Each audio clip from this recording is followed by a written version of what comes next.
and Sheriff York made sure that Callie Doe remained in active investigation. She was called Callie Doe because of where she was found, reminding his department and the public that this girl was never forgotten. And York's dedication was both professional and deeply personal, and he often visited that unidentified girl's grave, talking to her in his thoughts and asking her for forgiveness that they haven't found the name of her killer, saying, quote, "What did we forget? What did we overlook?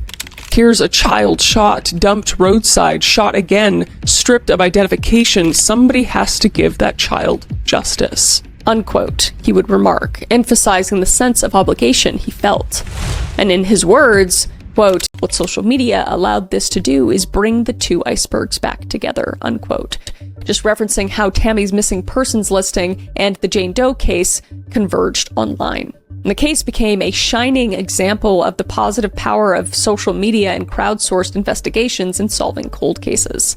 However, while one mystery, Tammy's identity, was resolved, another part of the story was far from over. Because who killed Tammy Jo Alexander? So it was just heartbreaking, and it seemed as if no one was looking for this girl, at least not in the right places.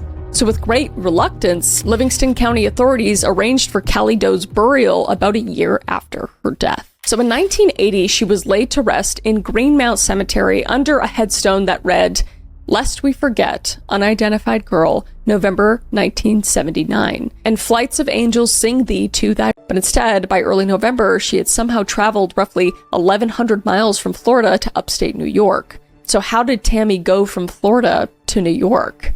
But as mentioned before, given her history, the most plausible scenario is she hitchhiked rides with truckers or other travelers heading north.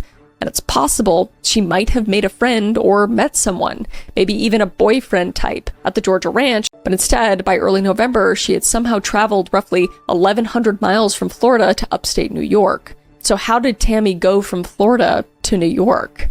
But as mentioned before, given her history, the most plausible scenario is she hitchhiked rides with truckers or other travelers heading north.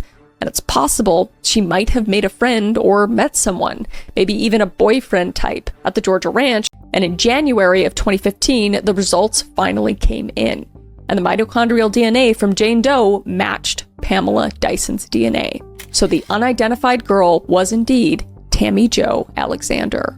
The long-lost teenager had her name restored, and authorities kept the news under wraps for a few days to notify family and prepare. And on January 26, 2015, former Sheriff York held a press conference and delivered the incredible news.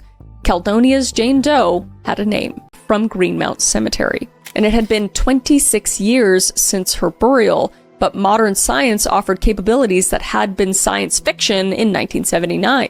And the goal was twofold: extract a viable DNA profile from her remains and apply new forensic analysis techniques like isotope and pollen analysis to glean clues about her life and origins. And the exhumation was successful. And using bone and tooth samples, forensic experts managed to extract DNA from the victim's remains. And this was a major breakthrough, because at last they had a genetic fingerprint of the girl.